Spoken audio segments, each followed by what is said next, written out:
An antique wooden globe. If Galileo hadn't asserted himself back then, this would be a flat disk now. The globe nicely shows that 4/5 of the Earth's surface is covered by water. Looking out the window, I'd call that an understatement.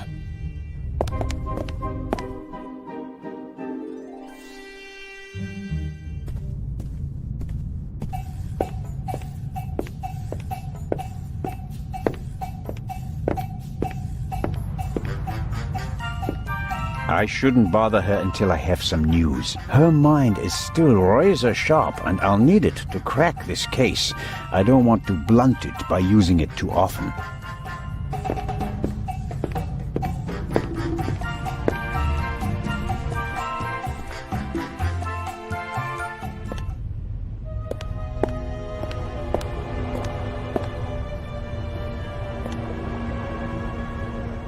This is the first murder scene I've ever set foot in.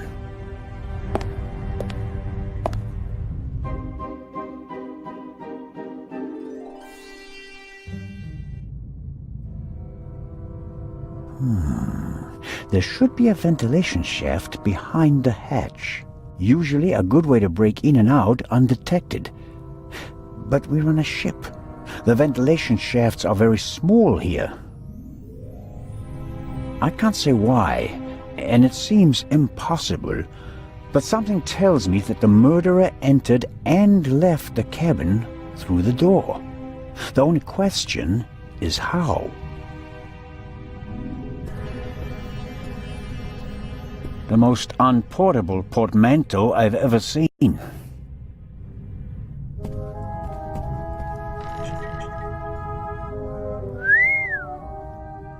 A portable bar is more like it. Must be hard work transporting this big, heavy thing halfway around the globe. And the Baroness was lucky that the other freight cars were only lightly damaged by the explosion. An impressive piece, but I don't think it'll get me anywhere with the murder investigations. Another alarm. It was tripped at some point. The seal is broken, but there's no way of telling whether it happened yesterday or 5 years ago.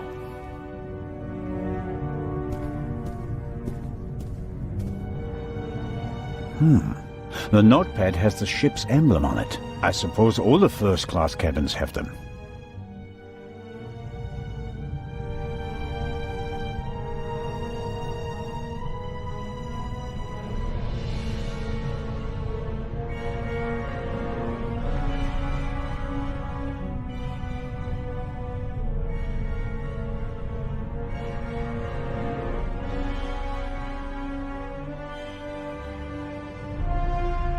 It says, Inspector, be in the saloon at 10 p.m. There is a murderer on board and I will expose him.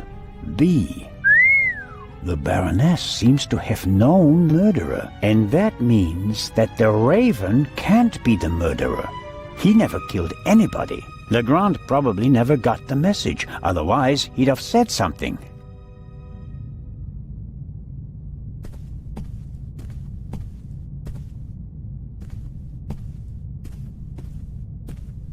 The mannequin surely came with the cabin.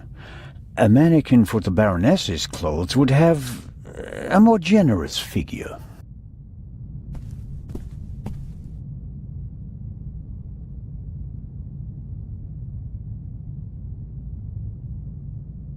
These little sachets contain the evidence we've collected. At least the evidence that fits in little sachets.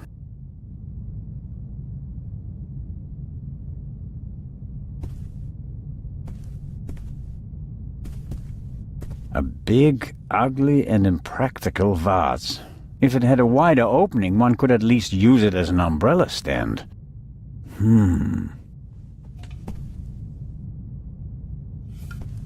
Can't see anything. Wow, heavier than it looks.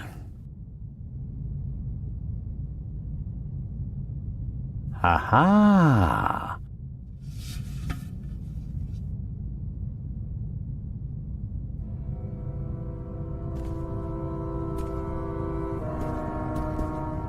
Why were the down feathers tossed in the vase? Or Is there anything else in there?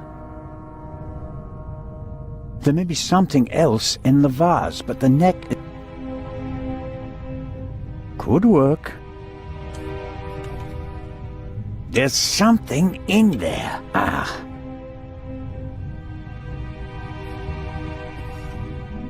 Someone stuffed this in the vase. Looks like it's been used to muffle a gunshot. If this isn't an important discovery, I don't know what is. Legrand, here I come.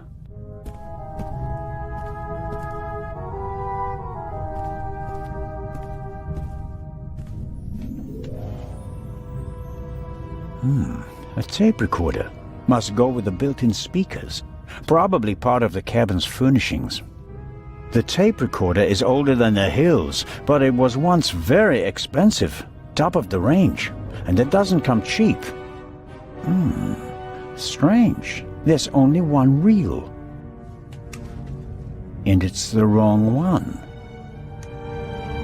No. No sign of the original reel. A reel made by Zeibling. I know the brand. Zeibling's tapes can be overwritten many times without losing quality. They're used in offices so that executives can record messages for the secretaries on the same tape over and over again. But they're not good for much else. They're robust, but they don't offer much in terms of sound quality.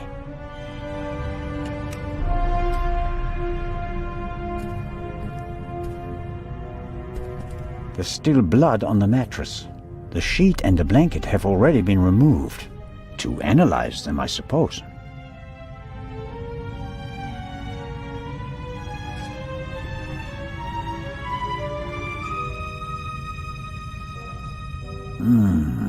Nothing.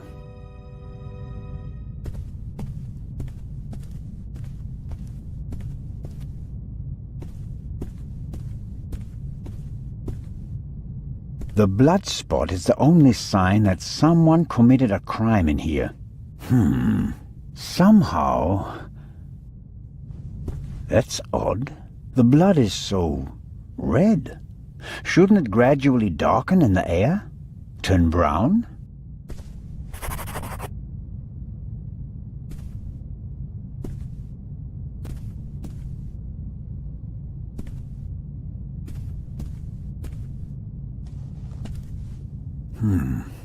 Nothing special. Although, it seems like one of the feathers was scorched at the top. Literally burnt.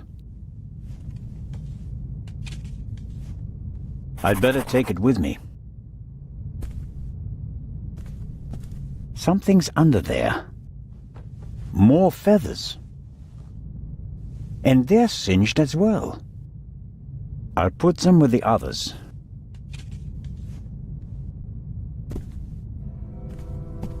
Sunflowers. By Van Gogh, I presume. He liked to paint that sort of thing.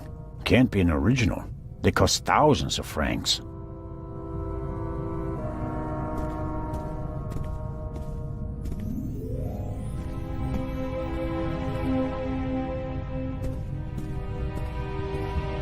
The portholes face the side deck.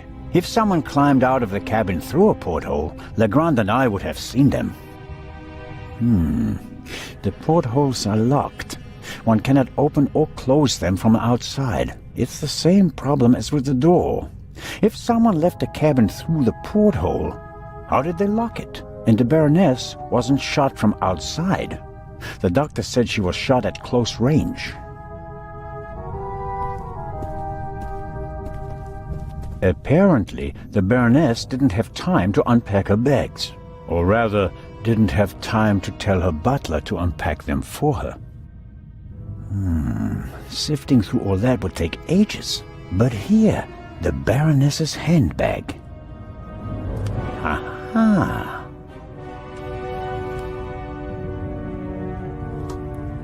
A small leather-bound book. 1964 is engraved on it. This must be the Baroness's diary. Let's see. Yes, it's a diary, all right. Difficult to read. No entry from yesterday. A brief, sober description of what she's done recently. Met Morris, arranged benefit concert for renovation of Louvre Southeastern Wing, Times photo shoot for Eye of Sphinx, BM, poor excuse for photographer, too fidgety, and so on.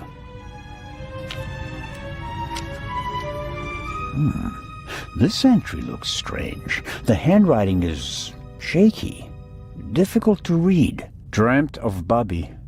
Yesterday would have been his birthday. Next week, Jay's.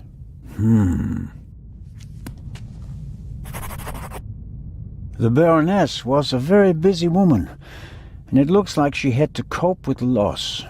She writes about Bubby and Jay. Neither seem to be alive anymore. Almost every family lost loved ones in the war. Maybe hers as well. I'll leave it there. I don't have time to read all of it. Cosmetics, a handkerchief, a spectacles case. Nothing special.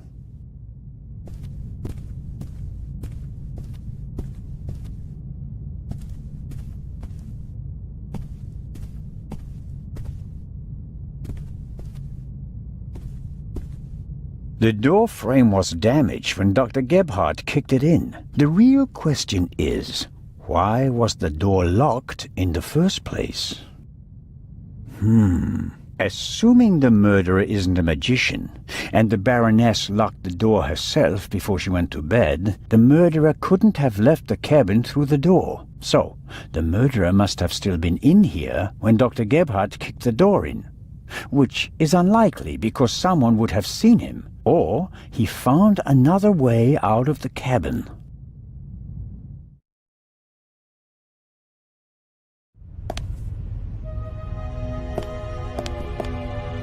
The Baroness's butler looks like he didn't get much sleep. I would describe his facial expression as worried. Hello, Mr. Inch. Oh, Constable, hello. You look the worse for wear. It must be terrible for you. Quite terrible. No one will hire me now. Excuse me? My mistress was murdered. Would you hire a butler who's been mixed up in a murder? But if it turns out that you're not guilty...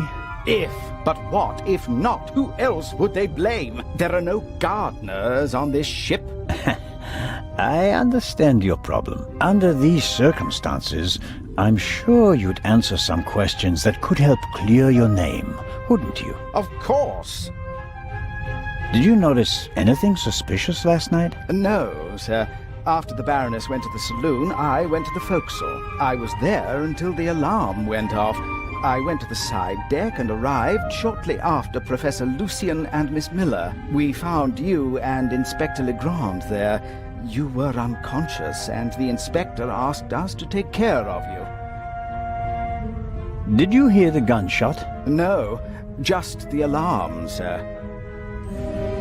You said you were on the forecastle. It sounded like the Baroness let you have the rest of the night off. Not entirely, sir. One of the crew informed me that the Baroness wanted to be roused at 10:15. Right.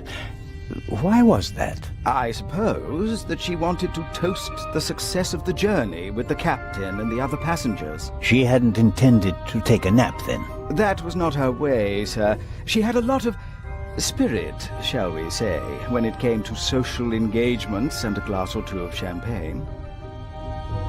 The Baroness's cabin seems to have been ransacked. Indeed, sir, by the Baroness herself. Really? She was searching for something the entire afternoon. And did she find it? I think she did, sir, yes. She was in high spirits when she finally left her cabin. You wouldn't happen to know what she was looking for, would you? I'm afraid not. Would you describe the Baroness as orderly? Well, she always had a lot of responsibilities, sir. That doesn't answer my question. She used to take a lot of luggage on journeys, and I helped her keep track of it as best I could. She was always very angry when she couldn't find something. What about the photos and the documents I saw in her cabin? I really don't know. They were out of bounds to me, sir. Memories from the war, I'd say. They meant a lot to her. The Baroness seemed to be pretty drunk the last time I saw her. Is that so? Does that surprise you? Did the Baroness not drink? Oh, yes, she drank. It was no secret. I understand. How serious was her habit? Serious enough, sir. Was she under any medical supervision? Certainly not, sir. She adamantly refused to see a doctor. Like so many elderly women, she had a distinct aversion to hospitals and the like. How long had you worked for the Baroness? 6 months, sir. Only 6 months. I always thought that butlers stayed with their employers for decades. Those decades have to start at some point, Constable. Her former butler wasn't able to fulfill his duties any longer. Gout, sir. I understand. I took on his duties and hoped for a secure position for the next 20 years. May I ask what happened to your arm? A souvenir from the war, sir. Doesn't it hinder your work? Yes, sir. Obviously. I didn't mean to offend you. The Baroness had a soft spot for disabled veterans. I think she'd been through a lot herself. I think that's all for now. Please, sir, find the murderer. You have to clear me of all suspicion.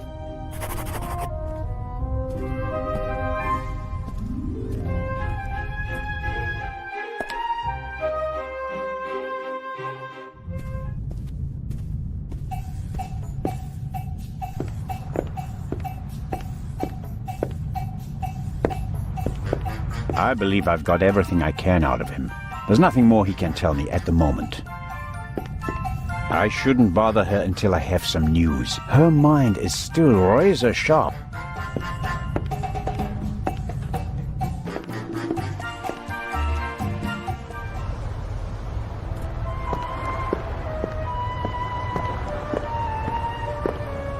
No, Jacob. Business before pleasure.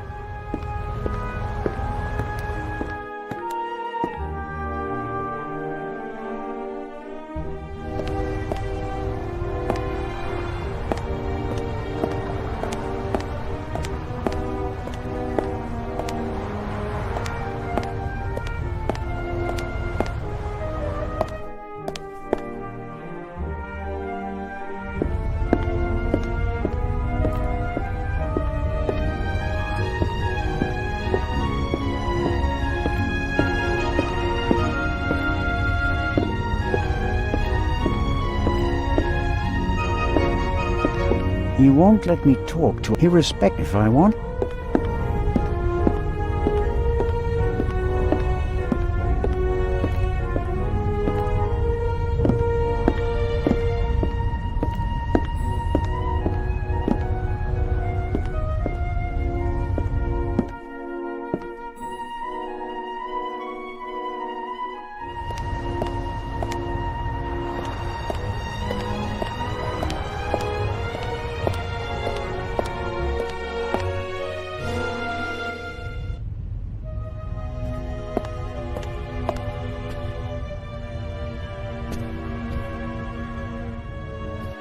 A singed pillowcase is proof that there must have been a second gunshot.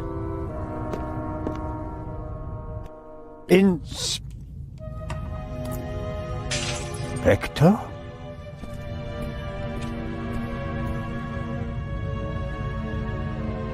Can't you knock? I didn't realize. I'm really... I'm not getting anywhere. I'm going to question each passenger individually. Anyone without an airtight alibi will be checked for gunshot residue. But, Inspector... People trip up when you put pressure on them, Constable Zellner. The Raven is nervous. He's changed his methodology and become a murderer. I'll see it in his eyes. After you. But, Inspector Legrand...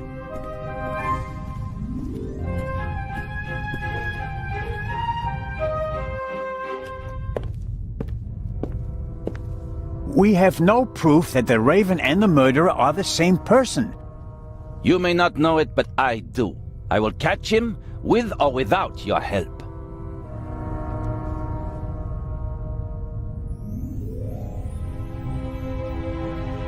I don't believe it. What's gotten into him? Ah, well, it makes no sense to tell him about my theories if his opinion is already set. I need evidence. Or better yet, the murderer. I also need his lab if I'm going to get anywhere. I need to get in there somehow. And I really need to talk to the stowaway. He may have information, and the inspector will just ignore him, since he's too young to be the Raven.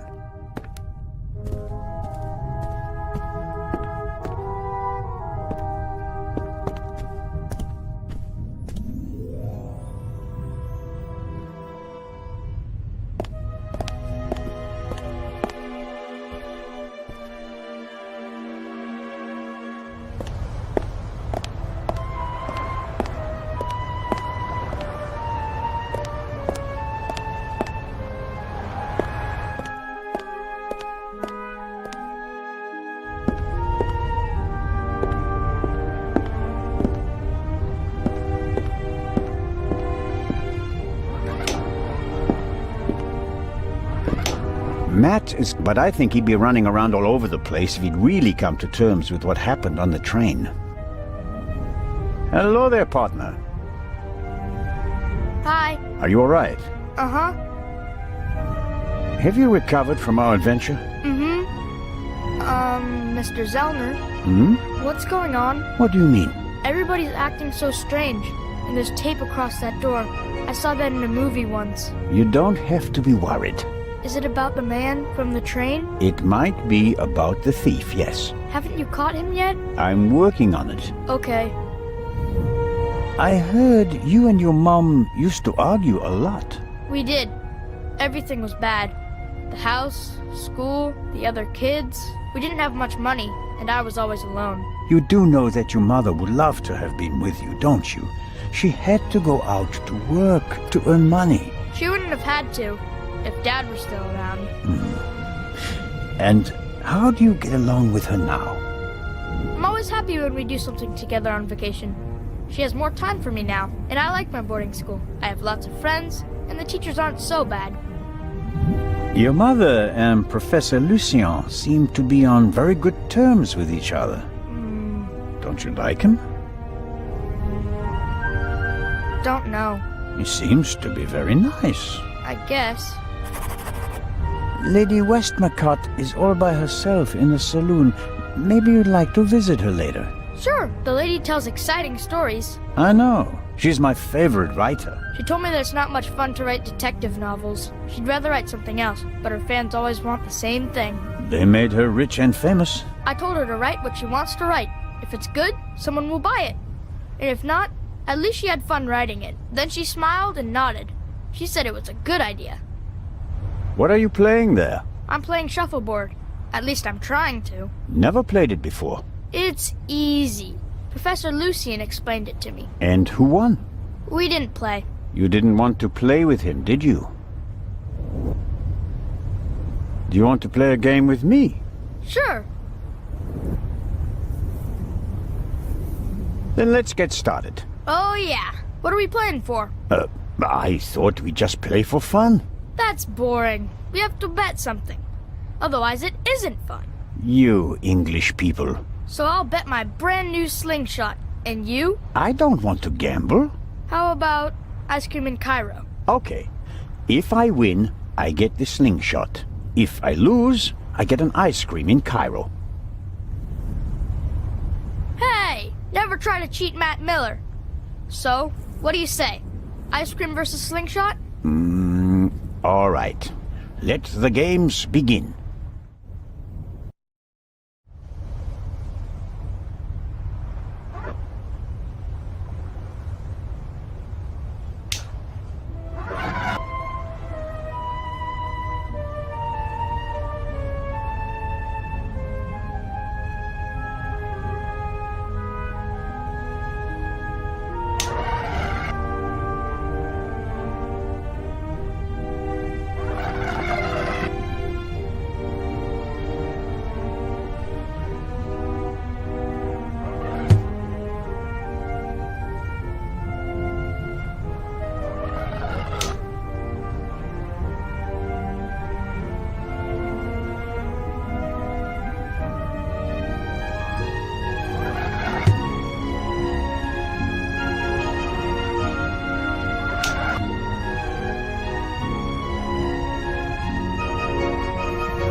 That's it. Oh, man. The athlete wins the day. One more time. No, that's enough for me. All right. Here, Are you sure? gambling debts are debts of honor. I'll give it back to you when I don't need it anymore, okay? Okay, but make sure my mom doesn't catch you with it. She thinks it's dangerous.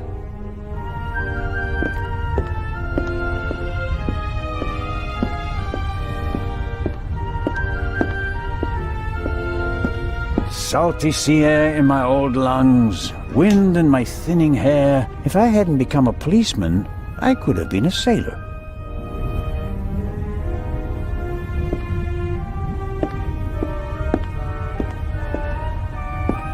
Miss Miller and the professor are talking intensely. She seems pretty relaxed, by her standards. Good morning, Miss Miller. Professor Lucien? Constable Zellner, how are you? I heard you passed out last night. Well, not quite. I was poisoned. Oh. That wretch! Who do you mean by that wretch? That stowaway! That new raven! The young man can't be the murderer. Constable Oliver had already apprehended him when the shot was fired. You mean... Whoever killed the Baroness is still on the loose. I think I should take my leave. I'd like to rest for a while. One last question, Professor. The safe in Legrand's cabin can only be opened with 3 keys. Am I right? That's correct. We sent the first to Monsieur Mokhtar of the Egyptian Museum via air freight. I have one, and the inspector has the other. But it was originally planned that someone else should carry the 3rd key, right? You are well informed, Constable. Baroness von Trebitz should have had it. But then there were concerns. And for that reason, Inspector Legrand took it himself. Was that his idea? Well, yes, you could say that. I want to go back to my cabin. I'll see you later, Mary. Oh, of course. See you later.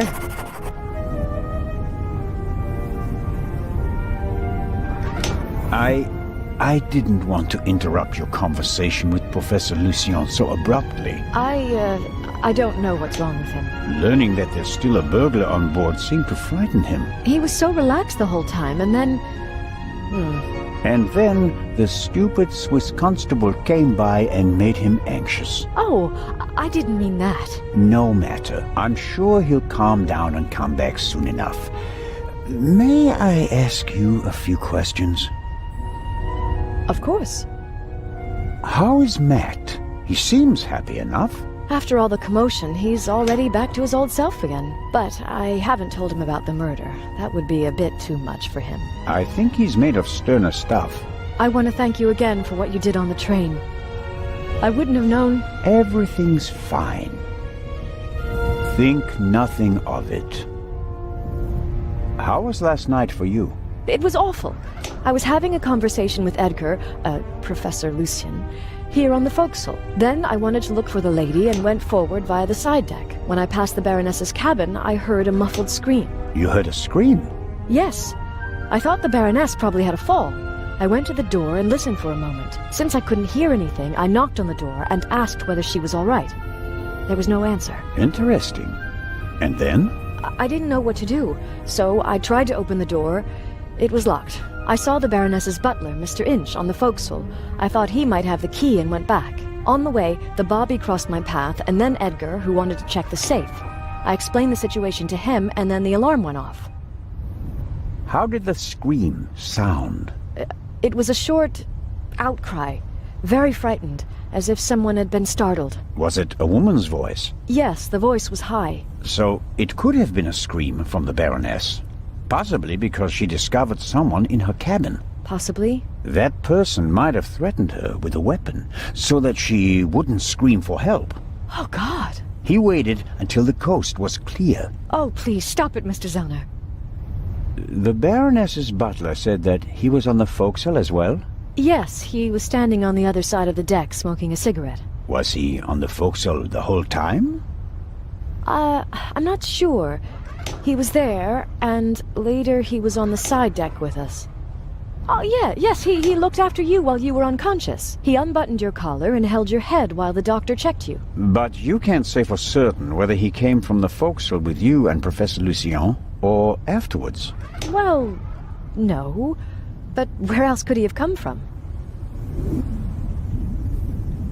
Did you report that to Inspector Legrand? Yes, last night. He was very interested and took a lot of notes. But I wanted to look for Lady Westmacott, and he let me go without further delay. He said that he'd take down my full statement today.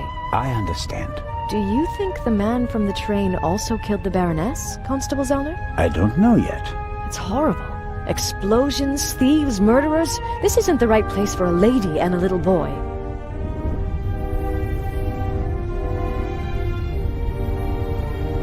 You and Professor Lucien seem to be having a lively conversation. Oh, yes. He's an expert in ancient Egyptian art and preeminent in hieroglyphic research. He's the head of the Egyptian department in the British Museum, you know. And he's going to open an exhibition at the Egyptian Museum in Cairo. Right. For the eye. They had planned on exhibiting both jewels together for the first time in decades, but that's not going to happen now, sadly. I think it's quite upsetting for him. We're working hard to ensure that at least one eye will be on display. I know. I'll ask Lady Westmacott if she'd like to participate in the opening of the exhibition. I think it would be good for her. And Professor Lucien will surely offer you a private tour. You're American, aren't you? That's correct. And you moved to England because of the job? I lived in England before. During the Second World War, I volunteered. I worked in a pharmacy on a US base north of London. In a pharmacy? Interesting. Well, it was the war and everyone was sent where they could help best. Please, go on, Mrs. Miller. After the war, I studied music in London. I met my husband there. We married and went back to the States together. He was also American? No, English. But he said he had problems with his family and he wanted to be as far from them as possible. And you gave up your studies for him? Well, yes, I did. Life as a single mother couldn't have been easy. It was pretty tough then. I worked from morning till night and it was still only enough for the bare necessities. And I couldn't give Matt all the attention he needed. And then Lady Westmacott entered your life. It was like an angel appeared to me. She must have offered me the position out of pity. I had no experience as a carer. She made me a generous offer. I couldn't believe it. And she really adores Matt. She's offered him a good education, and now he has every opportunity in life. An almost unbelievable story. I'm still afraid that it's a dream and that I'll wake up one day. How does it feel to work for such a world-famous person? The work is very interesting and varied, and it pays well, too. You are very lucky that the lady offered the position to you. I just hope she won't change her mind one day. What would become of Matt's education then? I really make an effort to measure up to Lady Westmacott's expectations, but sometimes I feel like I fall short. Lady Westmacott couldn't ask for a better companion. I'm saving up as much money as I can all the same. I'd do anything so that Matt doesn't have to give up his new life. Lady Westmacott dropped a hint on the train that she killed her hero, Partout. What did she mean by that? Oh, she must have meant the manuscript. Manuscript? She always takes it with her. It's an unpublished Partout novel. I once asked her why she never published it. She said that according to her will, the novel's only to be published after her death. And in it, Partout will be killed? Maybe. I've never read it. No one has. You'd better ask her yourself. If you worked in a pharmacy, you would certainly know something about medicines and poisons. Everything is a potential poison, Constable. It depends on the dose. Have you ever heard of chloral hydrate? It's a tranquilizer, isn't it? I'm asking you. Lady Westmacott also asked questions like that, for her last novel. But since I've never wanted to kill anyone, I never bothered with things like strychnine and arsenic and all that. I could recommend something for a headache, a sore throat, or a rash. That's kind of you, but there's really no need. I'll be seeing you, Miss Miller. Constable?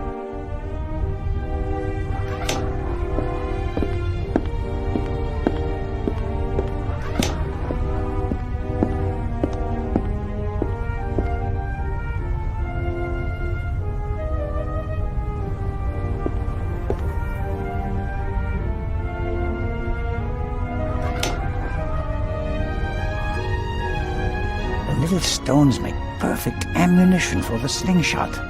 Now I just need a suitable target.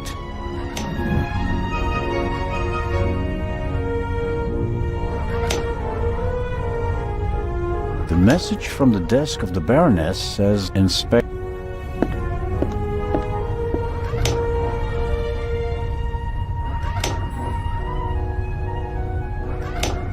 He could be more cooperative, but in the end, he's just doing his job. No reason to shoot a stone at his head.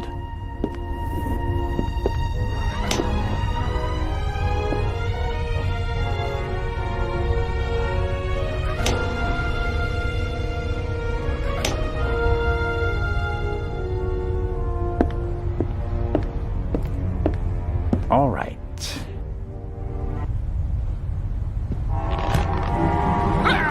Ow! Ow! Ah! Hey, Zola, what in blazes was that? What? Something hit me! You mean someone shot at you? Yes, well, no, I don't know. Didn't you notice anything? I was riveted by the fantastic view. We Swiss aren't used to seeing the horizon like this. And my bottle's broken too! Oh, I don't believe this.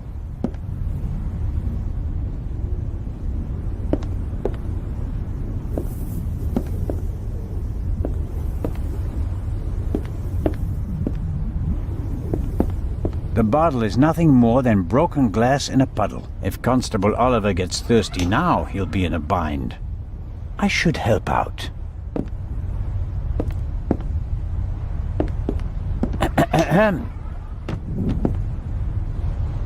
What do you want? Inspector Grand is questioning the first of the passengers in the saloon. And? It will be hours before he gets to the stowaway. And? We'll save time if I question him. Would also save time if you stopped asking me the same things over and over again. I will not let you in. What time is it, by the way? Got an appointment? No, but I'm hungry. Go and get yourself something. I'll mind the door in the meantime. Aha. You could bring me something, though.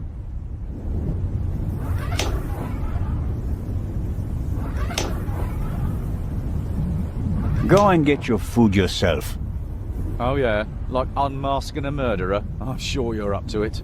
Judging by your age and rank, you must have solved loads of spectacular cases in the past. No, I was sidelined and spent my days sitting on my behind.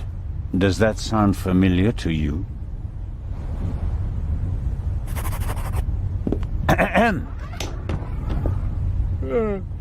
What's the matter now? Did you bring me something to eat? So, what do you want to eat? Oh, anything. An apple or something like that. Leave it with me. Yeah, thanks.